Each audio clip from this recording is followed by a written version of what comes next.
день, уважаемые зрители. Я рада вас приветствовать на нашей программе. Мы в преддверии Дня столицы хотим взять интервью у известного архитектора Сагындык Исмаиловича. Сагындык Исмаилович – это человек, который один из тех людей, который определил облик современной нашей столицы. Его архитектурные проекты украшают наш город. Это такие проекты, как Триумфальная арка, две мечети очень интересные, Хазрет Султан мечеть, и еще очень интересная мечеть из числа последних ваших проектов, футуристическая так называемая, мечеть Раскильде Каже.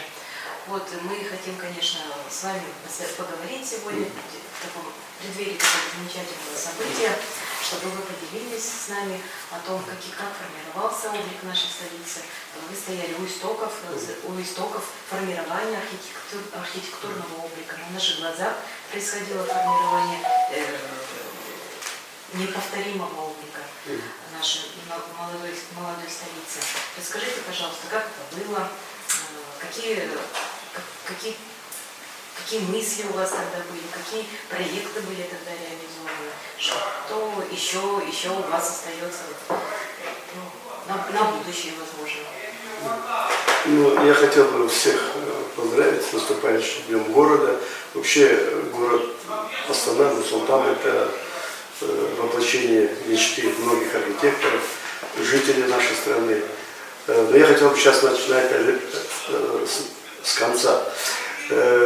Ту мечеть, которую вы упомянули, Цветок Аллаха, в декабре месяце прошлого года заняла первое место в мире среди 150 стран.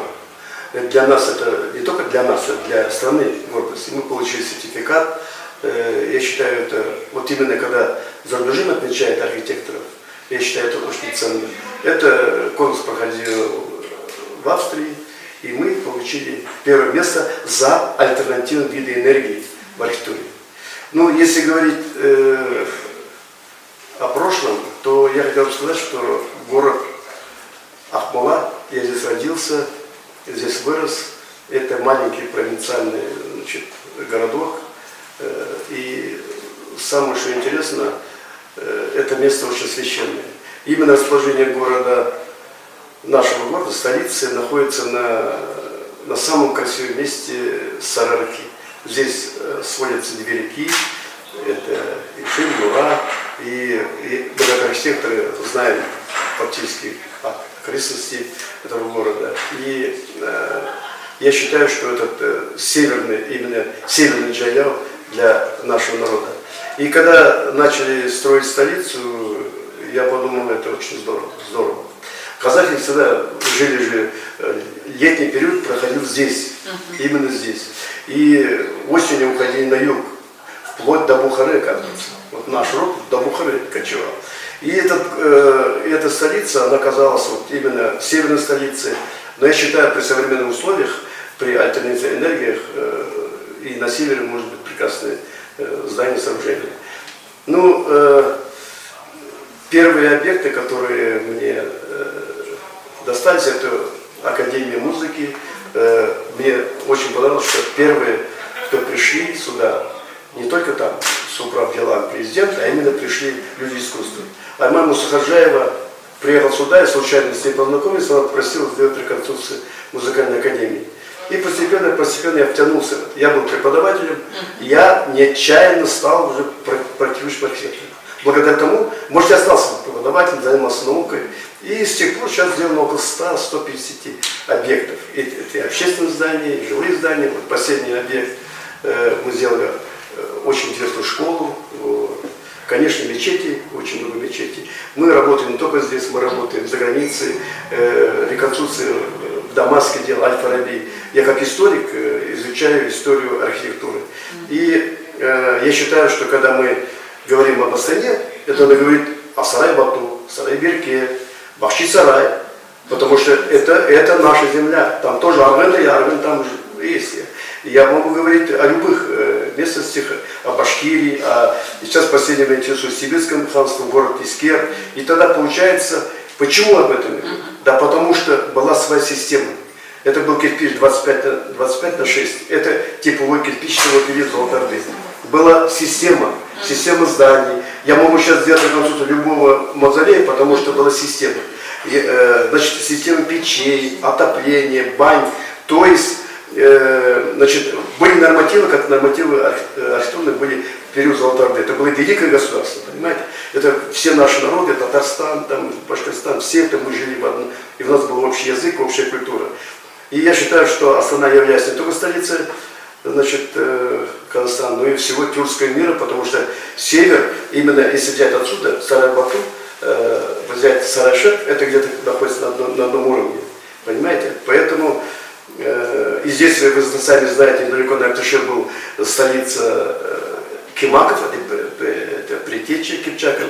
То есть я, когда начинаю копаться, оказывается, в этих местах везде были города и так далее. Кочевники на 30% были оседлые. Это уже точно знаю. Я когда изучал Жанакен, Огусхан, 30% он оставил. Все хотели воевать, захватывать. 30% оставались. И даже вот последнее я изучал здесь в Кружных степях мавзолеи все. Мавзолеи. И оказалось, среди, вот вроде бы мы находимся уже в составе России, среди этих жителей были свои архитекторы. Я спрашивал, а как вы сделали такой сложный мавзолей? И этот дедушка там, тогда я молодой был, магнитофона не было, он говорит, а вот у нас бізде ұсталар, жігіт болды, ол осылай макет істейді. Макет делает, без бумаги макет и строит многокупольные мавзолеи. И не только с глины и так далее. То есть этот дух творчества есть у наших предков, и поэтому я считаю, столица наша прекрасная. Сейчас она выходит на новый уровень. Если мы материалы были разные, там, помните, кирпич, штукатурка, алюкарбон, сейчас суперсовременные материалы, сейчас возможности очень большие. И в последнее время мы даже занимаемся экологической архитектурой. То есть мы выходим на высший уровень, когда архитектура экологичная. Вы знаете, Сагандык Смаилович, я хочу познакомить вас с нашим коллективом. Во-первых, мы очень благодарны вам, что вы позволили нам сегодня взять у вас интервью накануне Дня столицы нашей, города Нур-Султан.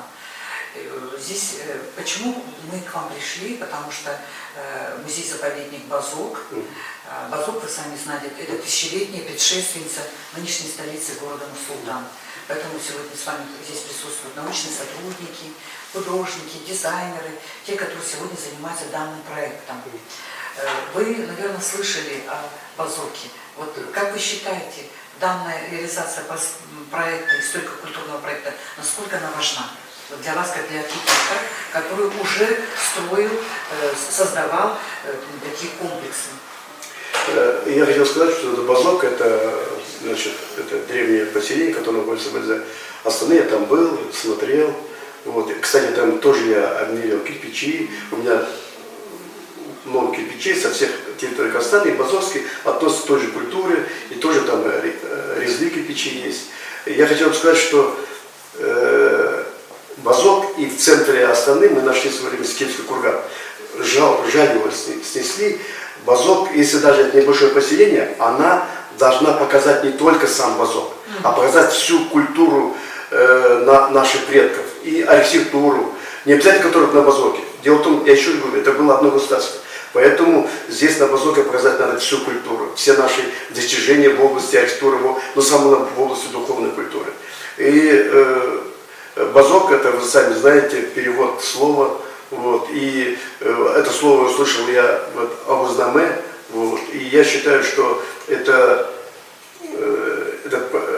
поселение должно быть, как вам сказать, это должно быть таким духовным центром, где молодой человек, особенно наше молодое поколение, должно понять, что мы прошли огромный путь. В свое время, помните, Нурсултан Абишевич, значит, про 7 граней Великой Степи.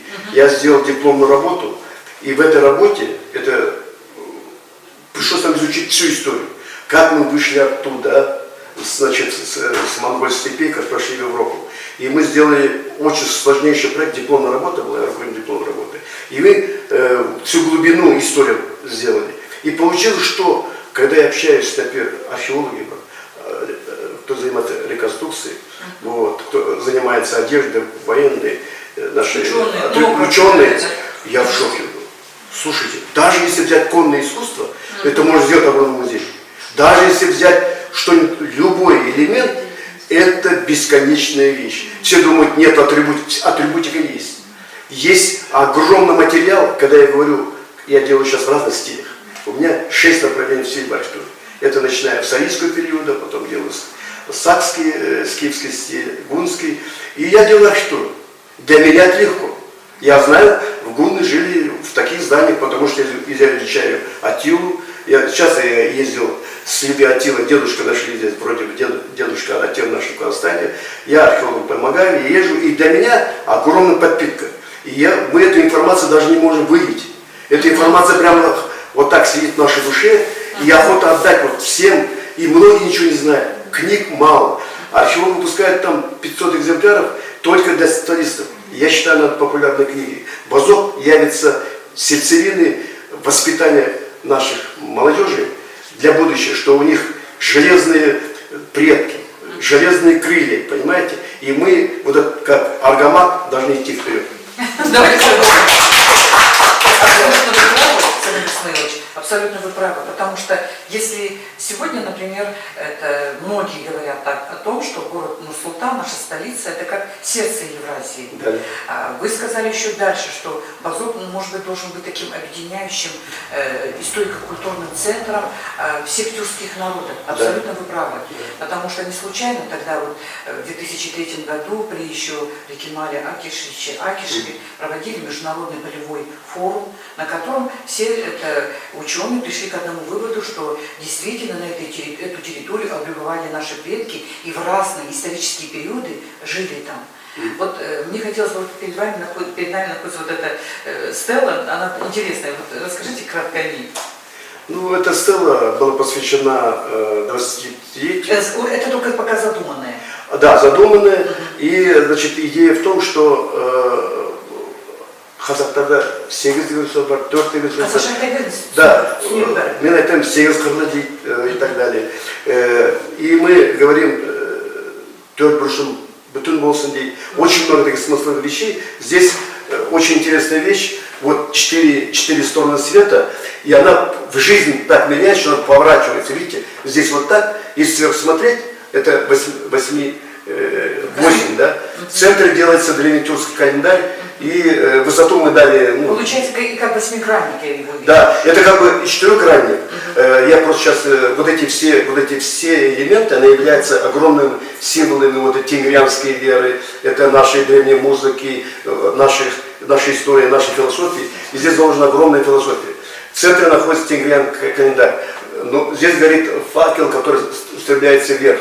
И это как бы наше, как бы перо, пишется история, и страница нашей истории, понимаете? Она, это каждое перо. Да, это 4 пера, и вот эти как бы листы, и это вот в данном случае, например, 25. Если мы там базоку скажем, мы можем сделать и выше, понимаете? И получается, и внизу мы сделали древнетюркский календарь. Она прямо это, как сказать, это электронка будет, там будет даты. Если, например, приходит человек, он родился в таком-то году, мы знаем, значит, его день рождения, знаки, именно казахские и так далее. И можно сказать, даже мы хотели еще РУ, но до РУ не дошли, потому что у нас нет, вообще, оказывается, нет комплекта, кого-то не поставим, не пойдет.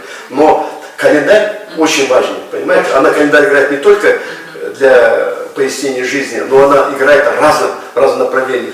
Поэтому это не просто какой-то символ, это целая философия в этом лежит. Это надо просто показать вам пояснить записку. Я не могу сейчас быстро это все рассказать. Вы знаете, вы сказали о том, что у вас напоминает это, ну как бы, это ваш смысл, это перо. Перо, да. 4 стороны пишет историю. То есть сам народ пишет себе историю. Да. Великую историю, полную трудностей, радостных событий. Но самое главное, что мы сохранили землю, сохранили свой язык, свою культуру богатую, свое историко-культурное наследие. А я почему-то, Брахмал Дашевна, она сама участвовала в этой знаменитой археологической экспедиции под руководством Кемаля Акишева. Вот, она, знает этот базок, вот это она его прошла его. Но мне, я не знаю, как напоминает ли тебе оно, вот часть этого стрелы этого базока? Нет?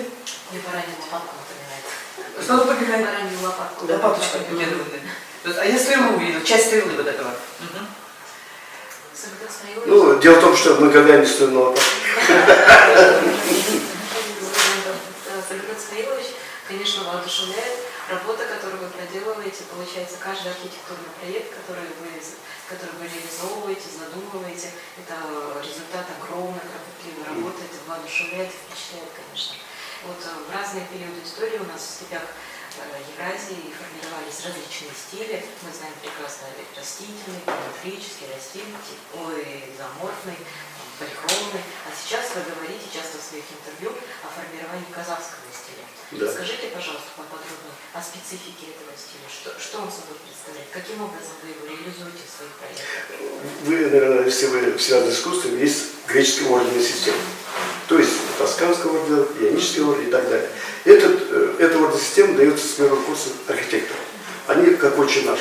Евроцентризм предполагает только Европу, понимаете. Я не против Европы, потому что наш Адархасис, предок Сак, жил там. Один из 7 мудрецов, наш предок. Поэтому я не отрекаюсь от Европы. Я говорю о том, об орденной системе. Оказалось, а почему нет нашей орденной системы? Почему нет? Этому послужило, я занимался научной работой, Вероника Леонидовна Воронина, она написала книгу, маленькую книжку, там было всего, не знаю, 100 экземпляров, посвященные декоративное, что-то такое название, Узбекистану. И она, сама не зная того, создала систему, узбеки, она не знает, у них орденная система узбеков почти. Она а я же просто разложены эти чертежи, но я понял, создала систему. Потом я думаю, это повлияло, думаю, узбеки не знают, греческая система есть, и мы начинаем создавать казахскую систему. То есть мы создаем казахскую систему ордерную, а оказалось, если в греческой 5 ордеров, а у меня 5 периодов, это, значит, я говорю, арийский период, сакский период, потом идет древнегунский период, тюркский период, золотординский период и казахское ханство. Оказалось, что если в каждом по 5, у нас огромное количество ордеров. Что такое ордер? Это колонна, пьедестал, ствол колонны, значит, капитель и так далее. Капитель. И получается, что если взять скифский капитель, он будет другой. Он будет звериный стиль. Если взять там гунский период, это период воинов, это материалы есть, там капитально можно сделать. Она читается. То есть мы создаем орденную систему, а потом создаем архитектуру. Сейчас мы создаем уже архитектурное здание. Ну, конечно, опять же, если взять греческую, нашу сакскую культуру, там более обтекаемые формы, возможно сделать, невозможно, но я скажу одно. Заходить за знаменитый архитектор, у него еще плавные формы.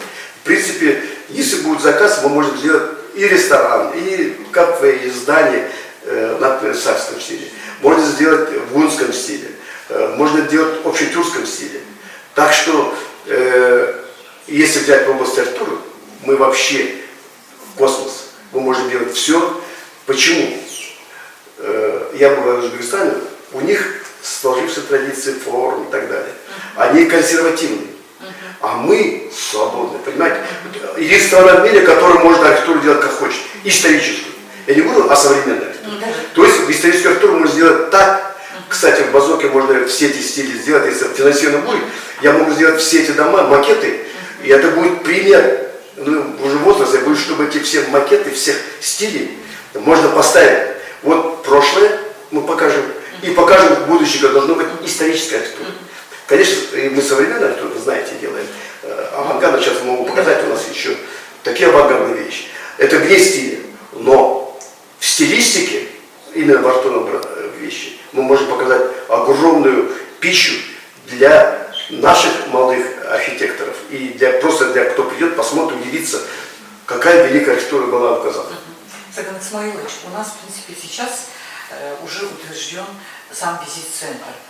Архитектором визит-центра является ваш коллега Алмаз Баймукхан Шурдабаев. Вы всегда ему хорошо отзываетесь, ваш коллега. Пока сейчас идет разработка проектно-сметной документации.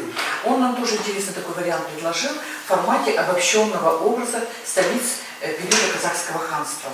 Потому что он говорит, что вот этот период, он больше всего известен современному поколению. И поэтому там будет Шахристан, Цитадель и Рабат.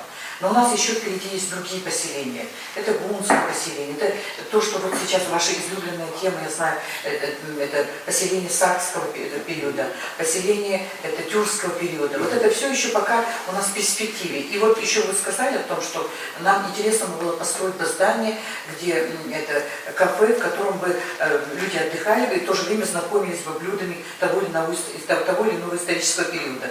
И он не должен быть современным, он должен быть тоже, как вы сказали, правильно, стилизованным. Как бы вот эта интеграция разных культур, вот синтез этих культур мы хотим видеть в этом. Но пока он только лишь, так будем как пока эскиз, неутвержденный. Поэтому свобода творчества и для вас будет.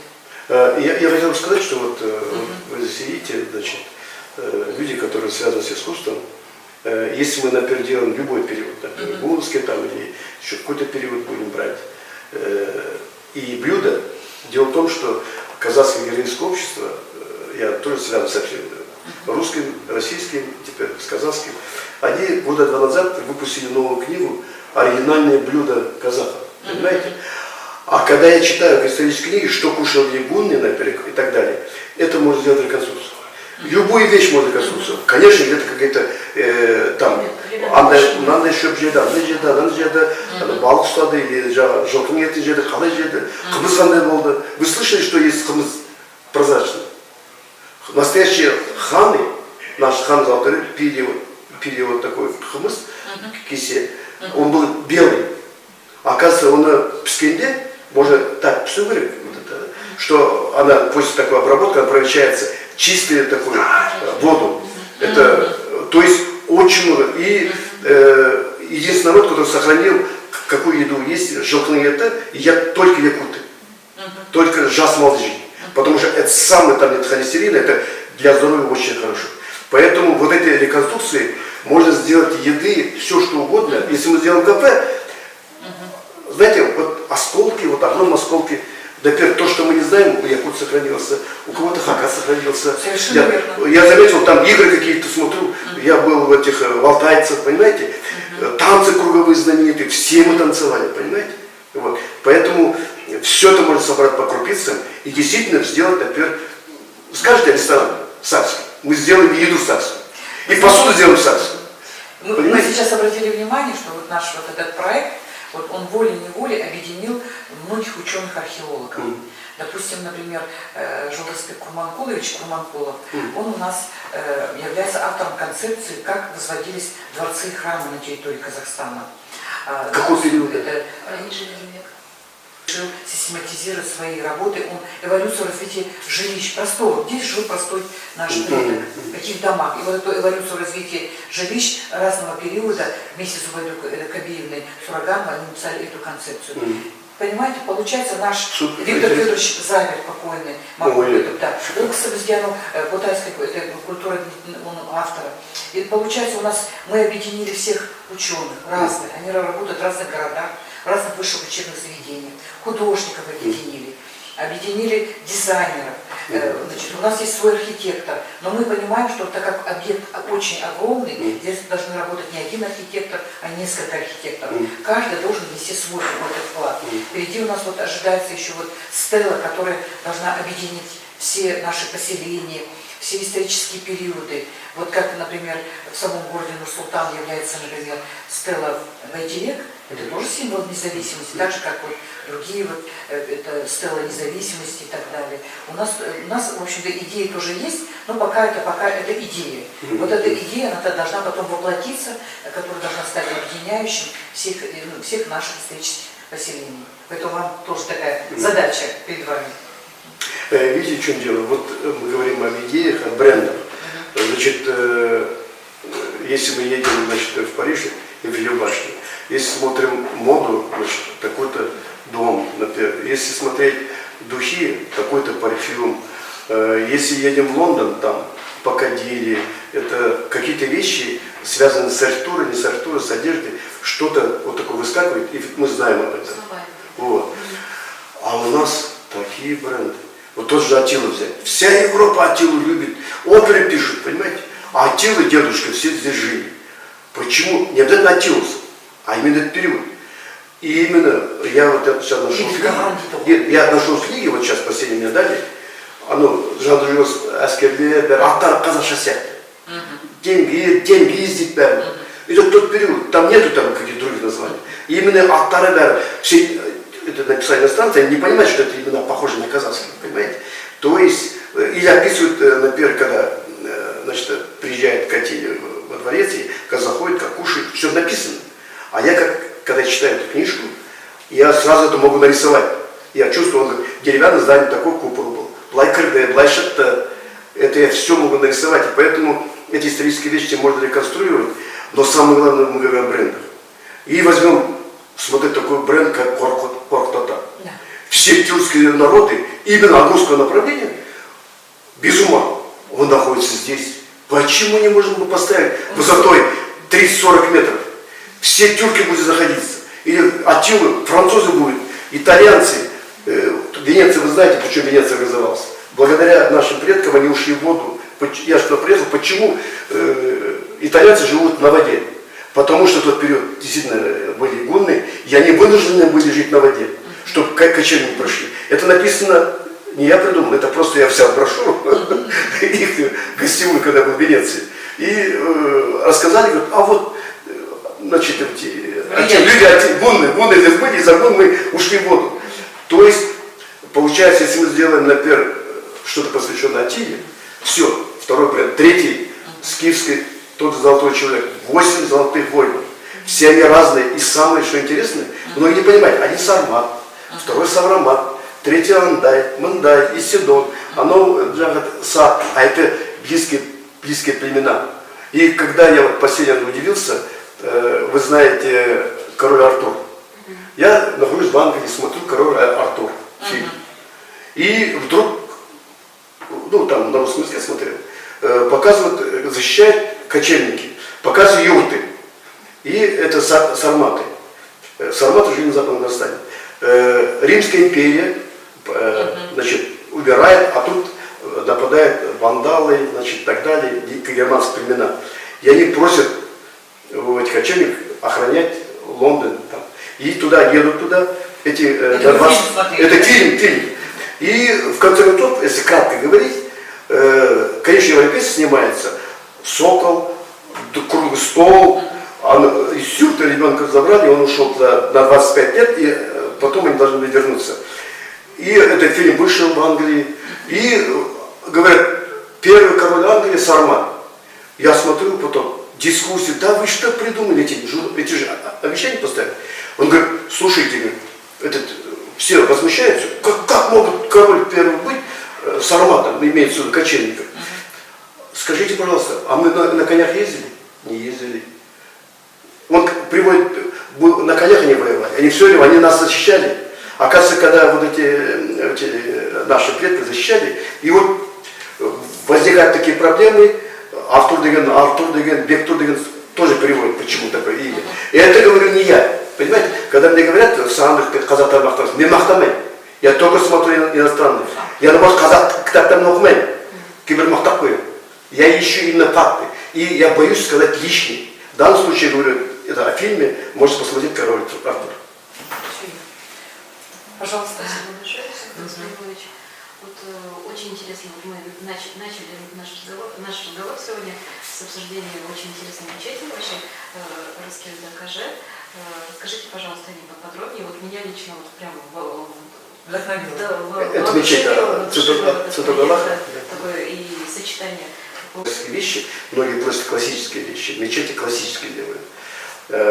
А мне так получилось, знаете, мы архитекторы зависим от заказа. Если нас жилье дали, даже где может жилье сейчас нашим делать, ну, что получать, то получается. Мне дали проект мечети. Я его делал классический, и второй вариант сделал. Но я не могу сидеть, я хочу своим друзьям показать, что я могу суперсовременные вещи делать. И вот этот суперсовременный объект, который мы сделали, концепцию, понравилось заказчику, и мы его сделали. В чем суть? Мы это называли Алана Гуляй. Помните, в этом Сулейман свою женщину любил, он сам гравировал и выдавал. А я второй момент, это тоже вариант, он гравировку сделал и подарил своей любимой госпоже, женщине. Второй, я удивился, я часто бываю в этих странах тюркских, особенно раза в 5. И зашел, и нам просто меня разрешили, и смотрю, они как гранят. И мне понравились там большой алмаз, маленький алмаз, это все. И дикий алмаз, там просто не обточенный. Я заметил, грани мне понравились, грани. Потом, значит, я понял, что это бриллиант. Теперь смотрю, значит, что такое мечеть? Это бриллиант должен быть. И эти грани, они оказались очень похожие. И мы, можно, понимаете, вроде бы граненая вот это, когда смотрим вертикально, традиционный бриллиант, она вроде бы похожа и не похожа. Нам главный символ. Это символ пришел делать окна. Видите, это пришлось архитектуру очень тяжело сделать, понимаете? Вот. И мы вот этот символ, и второй мы назвали вот это минарет калам, как бы пишется. Вот. История ислама, там, о чести, о доброте и так далее, имам Бухосаде. И вот это все сложилось, но одновременно все говорят традиционно. И мы решили, что казахи должны сделать нетрадиционно. И 6 раз проходил городской, значит, совет, все говорят, а почему так, как крыша, снег будет падать. В общем, когда традиционно, никто не то, когда необычные, все придираются, свет қалай цвет, колонна қалай сесілді, весен тяжело было. Но посмотрите, нормально получилось. Очень красиво. А знаете, наверное, потому что, ну как, у нас же все-таки климат суровый, это в городе Нур-Султан, поэтому, наверное, и здесь нужно, чтобы... И вот мне очень понравилось, что вы еще в самом начале, когда давали нам интервью, сказали о том, что еще на экологию вы обращаете внимание. Конечно. Да, это тоже как бы сегодня одно из явлений. Вот. И еще, знаете, вот я все время смотрю на архитектурный облик нашей столицы, да, наверное, вот изначально очень правильно была задумка о том, чтобы каждый человек, турист, который приезжал в нашу столицу, он чувствовал, что этот город для него родной. А родным он будет только тогда, когда он увидит какой-то объект, похожий на его родину. А у нас и сама кочевая культура, она уже предполагает вот эту интеграцию культур. Все-таки еще в те времена хорошо была развита торговля, средневековье. Соответственно, раз торговля развивается, значит экономика. Сегодня все активно говорят о восстановлении Великого Шелкового пути, что тоже абсолютно правильно. Это же не случайно было, тогда все продумано было. Поэтому и в то же время вы какую-то новую стилистику вводите. Вот почему? Почему? Значит, один из важных моментов, сейчас вы намекнули об экологии. Вообще, честно говоря, именно здоровье человека, особенно мы сейчас ездим на машинах, да, кругом загазовано, и сейчас полностью переходят на электромобили. Вот. И сейчас появилась группа, я сразу встречался, у меня сын автогонщик, и мы здесь где-то 60-70 машин, экологически чистых машин. Второе, значит, один человек здесь решил построить поселок экологический, построил один дом. Но, к сожалению, там, знаете, при солнечной батарее применяешь, все применяешь, дороговато. Квадратный метр стоит 4000, поэтому не все могут купить. Но невзирая на это, Европа, все вот, американцы, особенно мне нравится Илон Маск, вот когда сделал Solar City, и Илон Маск один из тех фантастов, которые реально воплощают эти вещи. И я считаю, что если мы сейчас именно перейдем на экологическую архитектуру, экологические поселения, экологическую еду, национальную одежду, но экологическую, я начал это изучать, и оказалось, в нашей истории все есть. Кочевник идет с юга, он постоянно перемещается, у него кирюзи, пища таза, постоянно меняется природа, он кочевник вроде бы, но одновременно живет в идеальных условиях. Он на юге тепло. И к самой природе относится бережно. Да-да, мы зимой одеваем тулупы, а кочевник, он почти в одной одежде шел оттуда, потому что шел на север, на юг, когда было идеальное кочевание. Это первое. Второе, значит, если мы... И однажды я прочитал очень интересную книгу, называется «Заветная трава». российский ученый в 19 веке, Массагетов, как странная фамилия у него, Александр, по-моему, Иванович, и вот он написал книгу. Я беру любые книги. Я взял только, открыл одну страницу, смотрю, там юрты. А все посвящен травам. Я читаю. И вот этот Массагетов проезжает, значит, Санкт-Петербурга, едет вот возле Астаны и идет в сторону Каменногорска. Там как раз травы высокие. Вот приезжает к одной юрте, а там, говорит, сидит богатый наш казах и так далее, юрты, красиво, говорит. И он, переводчик, говорит, вот я, говорит, знаю, говорит, травы. И этот Ахсакал сидит, говорит, это что за трава? Он вот, объясняет. Он даже траву втаскивает, даже степень наша. Он удивляется, ну, говорит, как ты живешь не в Казахстане и так далее. Но ты одной травы не знаешь. Она бала, говорит, она Анжелева, Акельдин. Или одна, или я еще такая. Я, говорит, принес траву, говорит, я не знаю все. Он же мировой ученый.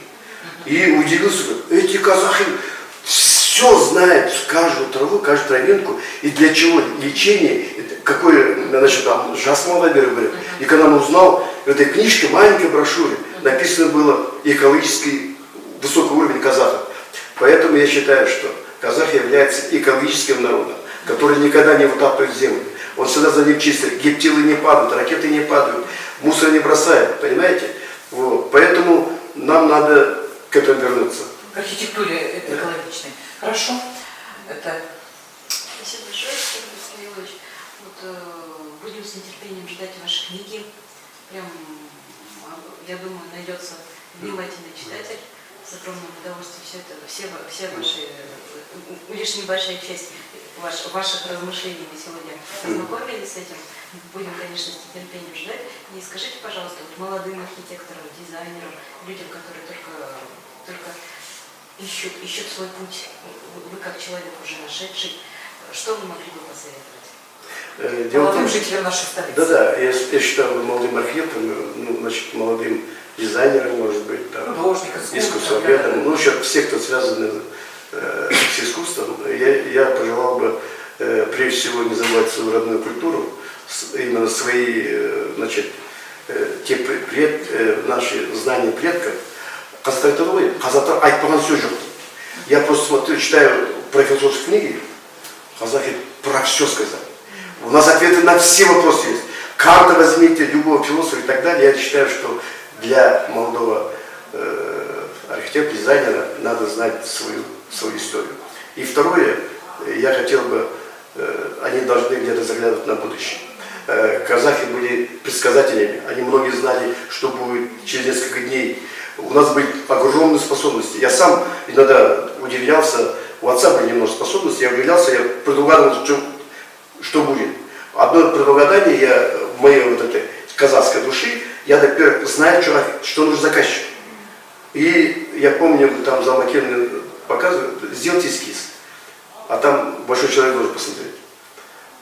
Сразу попадите, пожалуйста, в точку. В точку попадите, там же он, я не могу носить вашего ученого. Потом приходит этот, значит, заместитель Акима, говорит, сразу вы снова попали в точку, спасибо. То есть это надо понять психологию. Я должен вас знать. Я должен знать маленького ребенка. Даже когда он плачет, почему он плачет, надо знать. А об этом казахи знали. И это огромный класс, который мы просто, вот понимаете, мы вот завязали, мы ничего не видим.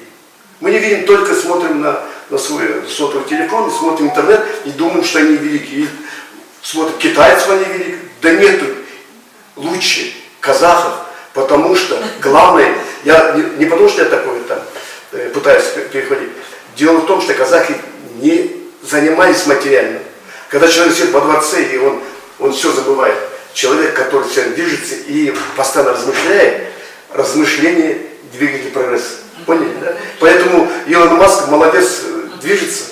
Еще Сергей Исмаилович, такой момент.